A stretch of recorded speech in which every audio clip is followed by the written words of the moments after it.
자식한테 야, 넌 좀 포기해라. 각서 좀 하나 써라. 판례는 이제 사전 포기의 효력은 무효다.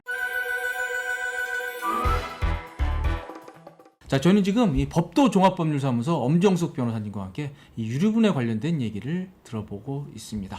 자, 지난 시간은 저희가 우리 자식 입장에서 이 유류분 제도라는 게 있다. 그래서 청구가 가능하다는 얘기를 주로 많이 드렸는데요.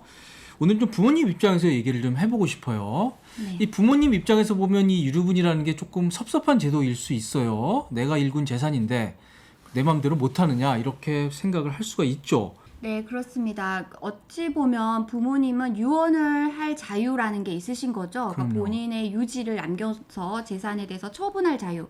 우리나라는 기본적으로 사적 자치를 인정하고 있기 때문에 그럼요. 자유롭게 본인이 마지막 재산을 어떻게 처리하실지 정리하실 자유라는 게 기본적으로 있으신 것은 맞는데 사적 자치의 제한으로 이제 유류분이 인정되고 있습니다. 그렇군요. 네. 네, 그래서 최근에는 유류분에 대해서 위헌에 대한 내용도 이제 위헌 심판 제청을 하고 있는 네. 법원의 판사님께서 위헌 법률 심판 제청을 진행을 하고 계신 그렇군요. 케이스도 있어서 네. 일반인들 입장에서는 이게 위헌이 된 것이 아닌가라는 의문도 많이 질문하고 계십니다. 네. 하지만 여전히 유류분 제도는 남아 있습니다. 네, 아직 위헌 판단이 나온 건 전혀 없고요. 네. 그래서 부모님 입장에서 과연 이런 재산 분쟁을 막기 위해서는 또 어떻게 해야 될지 저희가 한번 구체적인 사례로 한번 들어가서 다뤄보도록 하겠습니다. 자, 우선 첫 번째 사례입니다. 자, 남편 곁으로 갈 날이 얼마 안 남은 두 아들 엄마입니다. 형편이 어려운 아들 한 명에게 재산을 좀 많이 물려주고 싶은데 그렇다고 형제끼리 서로 다툼이 벌어지는 것은 원치 않습니다. 어떻게 해야 될까요? 현대 시대를 점점 들어서면서 네. 이제 당사자들이 권리 관계를 생각할 때 공평성, 그러니까 어느 일방만 다 받고 또 한쪽은 전혀 받지 못하게 되면 나도 동일한 자식인데 왜 나는 자식으로서 권리를 누리지 못하는가에 대한 상당히 반감이 크신 부분이 있어요. 네, 네. 그렇게 되면 또 이제 법에서는 최소한의 법정 상속분의 2분의 1 내지는 3분의 1까지도 이제 받지 못하시게 되면 유류분이라는 권리를 주장하실 수 있기 때문에 어머니께서 자식들 간의 사후에 이제 분쟁, 법적 분쟁이 일어나지 않기를 바라신다면 네. 최소한 그 유류분에 해당하는 금액만큼은 좀 공평하게 나눠주신 다음에 또 본인이 원하시는 어느 자녀분에게 효도하는 자녀분에게 또 많은 재산을 나눠주는 방식으로 하시는 것이 사후 분쟁을 좀 없앨 수 있는 방법이 아닌가라고 생각하고 있습니다. 그렇군요. 아무튼 유류분 제도가 인정되는 이상 아무리 뭐 잘 사는 자식이라고 하더라도 이 법정 상속분의 2분의 1은 반드시 보장을 해줘야 된다. 네. 이런 얘기네요. 자, 그런데 그러면 미리 자식한테 좀 잘 사는 자식한테 야, 넌 좀 포기해라. 각서 좀 하나 써라. 유류분 나중에 그런 얘기 안 하겠다고 각서 써라. 이건 유효한 겁니까? 네, 사실 실례로 그런 사례들이 상당히 많습니다. 네. 그러니까 사전에 포기 합의서를 쓰고 그리고 일방에게 다 재산을 주시는 거죠. 그렇지만 판례는 이제 사전 포기의 효력은 무효다라고 명확하게 말하고 있습니다. 네. 왜냐하면 상속권이 발생하지도 않은 시점에서 사전에 이제 포기하겠다라고 썼기 때문에 이제 권리관계가 성립할 수 없는 것이죠. 네, 그렇게 그렇군요. 해석하고 있기 때문에 예. 사전 포기 합의서는 효력이 없다는 걸 좀 명확히 아셔야 될 것 같습니다. 네. 자, 두 번째 사례 보겠습니다. 자, 남편이 죽으면서 남긴 재산은 저하고 함께 살던 작은 집뿐입니다. 그래서 이제 남편이 돌아가셨으니까 어머니가 아마 그 작은 집에 살 것이고요. 그래서 아들 2명이 몇 년 전 상속 포기를 했고요. 그런데 작은 아들이 몇 년 전 형에게만 고가 아파트를 사줬다면서 유류분을 주장하고 있습니다. 자, 저것도 골치 아픈데요. 근데 분명히 저거는 자기들이 상속 포기를 했잖아요. 그럼 네. 어떻습니까? 네, 아버님께서 돌아가신 시점 이후에 한 상속 포기이기 때문에 일단은 유효합니다. 그런데 그때 했던 상속 포기는 작은 아들을 기준으로 다 알고 있는 재산에 대한 포기였던 것이죠. 네. 그러고 나서 고가 아파트가 다시 발견됐다는 이유로 유류분 주장을 하고 있기 때문에 네. 새롭게 발견된 상속 재산에 대한 유류분 청구는 가능하게 되는 것입니다. 몰랐으니까 그건 또 가능한 거군요. 네. 그러니까 상속 포기 합의서의 그 내용이 어디까지냐라는 것을 해석해야 되는 것인데 고가 아파트는 포기 합의서 내용에 들어가지 않았다라는 주장을 막내 아들이 작은 아들이 하게 되는 거죠. 네. 그러면 그 주장이 유효하게 돼서 다시 유류분을 주장할 수 있다는 내용입니다. 예, 그렇군요. 자, 다음 사례 보겠습니다. 자, 자, 재혼한 남편과 재혼을 했군요. 저분은 재혼한 남편과 최근 사별했습니다. 그런데 남편과 아내인 저는 모두 초혼 때 낳은 자식이 각각 있고요. 그런데 남편이 생전에 이 본인 자식에게만 모든 재산을 증여를 했습니다. 이 내 자식도 유류분을 청구할 수 있는지요? 하는 질문이 들어왔습니다. 네, 제가 유류분을 이제 진행을 해보면 네. 생각보다 많은 그 유류분 소송의 유형은 바로 재혼 과정에서 일어나고 있습니다. 그래서 재혼 과정에서 본인의 자녀 측에게만 이제 증여를 하는 케이스가 많기 때문인데요.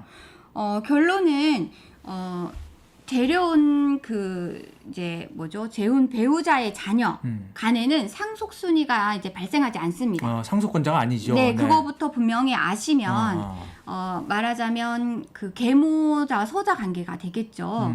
그 간에는 친척이 아니라 인척이라고 하고요. 그래서 상속 순위가 들어가지 않습니다. 네. 그래서 재혼한 배우자라면 배우자는 이제 배우자로서만 상속인이 되는 거고요. 그 배우자의 자녀는 상속인이 아닙니다. 그렇기 때문에 유류분의 순위에도 들어가지 않게 되는 거죠. 한마디로 네. 본인이 진짜 낳은 자식만 상속권자고 네. 따라서 유류분도 청구가 가능하다 이런 네, 얘기네요. 그렇게 됩니다. 자, 저희가 이제 이 유류분에 대해서 좀 충분히 설명을 드렸는데요. 그런데 이게 자식 보면요, 그 부모님하고 직접 좀 같이 뭐 사업을 한다거나 아니면 이 부모님의 재산 형성에 또 도움을 주는 그런 자식도 있거든요. 네. 근데 이거 또 유류분만 가지고 또 부족하다 이렇게 볼 수도 있을 것 같은데 어떻습니까? 네. 그렇습니다. 기여분이라고 해서 저희 그 이제 가족법에 기여분 제도를 인정하고 있습니다. 네, 그래서 기여분요. 네. 기여분이라는 개념은 상속인 중에 아주 상당한 기간 동안에 동거, 간호 등의 방법으로 특별히 부양하거나 피상속인의 재산 유지 증가에 특별히 기여한 자가 있을 때 상속분에다가 더 가산해서 법정 지분 이상의 지분을 인정해 주겠다라는 것이 기여분인데요. 네. 그러나 이 유류분에 있어서는 기여분을 전혀 반영하지 않는다라는 것이 현재 판례에 확립된 태도입니다. 그게 완전히 별개란 얘기입니까? 네, 그러면? 그렇습니다. 네. 이유는 유류분 제도의 경우에는 법정 지분의 절반 내지는 3분의 1의 권리를 인정하고 있기 때문에 최소한의 지분이라는 것이죠. 그렇죠. 기여분 제도도 사실은 현실적으로는 사실 많이 인정되지 않는데요. 네. 왜냐하면 이제 요건이 좀 까다롭게 되어 있기 때문이고 또 가정법원에서 이것은 특별히 기여분으로 특별 기여 내지 특별 수익에 대해서 재산 유지 증가에 어떤 특별한 기여를 했다라는 점을 가정법원을 통해서 네. 인정을 받아야 하기 때문에 그 입증의 요건이 상당히 까다로워서 사실 잘 인정되지 않은 경향이 있습니다. 예. 자, 그리고 효도 계약서 관련해서 좀 질문 좀 드려보고 싶어요. 네. 요 뭐 자식한테 사전 증여도 좋고 뭐 유증도 좋고 상속도 좋고 어차피 내 재산이 이제 자식한테 가는 거는 뭐 받아들이겠다. 하지만 최소한의 효도는 좀 하라. 이런 의미에서 이제 효도 계약서를 쓴다고 하더라고요. 그리고 네. 만약 효도하지 않을 경우에 나 이거 다 취소하겠다. 네. 이렇게 된다 그러는데 그게 의미가 있습니까? 네, 그것은 이제 법률적인 용어로 바꾸게 되면은 네. 조건부 증여 내지는 조건부 증여. 네, 부담부 증여 계약이 되는 것이죠. 네. 이제 그런데 이게 법률적인 부분으로 그런 부담을 지우는 것이죠. 그러니까 부양 의무를 이행한 경우에 한해서 이 증여가 유효하게 한다라는 식의 조건인 것인데 네. 현실적으로는 계약서를 사실 잘 부모님들이 그렇게 쓰기도 쉽지가 않고요. 네, 네. 쓰신다 하더라도 부양 의무를 과연 이행했는지 안 했는지에 대한 그 입증의 부분에 있어서 사실 쉽지 않죠. 네. 다 서류로 이렇게 해야 되는데 부양이라는 쉽지는 않죠. 부분을 아주 구체적으로 쓰면 어때요? 뭐 주 1회 방문, 뭐 네. 얼마 뭐 예, 그렇게도 고려는 해보실 수 있으실 네. 것 같습니다. 네. 근데 사실은 부양이라는 것이 이제 저희도 부모님이랑 이제 계시지만 이제 방문 횟수라든지 전화 횟수로 사실 네. 부양을 다 이렇게 할 수가 없는 부분이 있죠. 네. 근데 사실 마음으로 이렇게 섬겨주기를 바라시는 것이 예. 다 인지상정인데 그걸 법으로도 다 이렇게 하기는 네, 컨트롤이 되지 않는 그런 영역이 조금 있어서 네. 소송에서는 사실 유류분의 상대방 측에서는 부담부 증여를 많이 주장하시고요. 또 부양하는 조건으로 증여를 받았고 본인은 이 부담에 대해서 다 이행을 했다라는 주장을 하시고 있는데 잘 인정되지 않는 추세가 아, 이렇게 많습니다. 그렇군요. 입증이 어렵기 때문에 그렇습니다. 예, 예. 자, 저희는 지금까지 두 차례에 걸쳐서 이 상속 분쟁에서 가장 많은 이 유류분에 대한 얘기를 자세히 나눠봤습니다. 오늘 영상도 이 반복해서 시청해 주시면 큰 도움이 될 것 같습니다. 자, 구독, 좋아요 부탁드리고요. 엄정수 변호사님, 감사합니다. 감사합니다.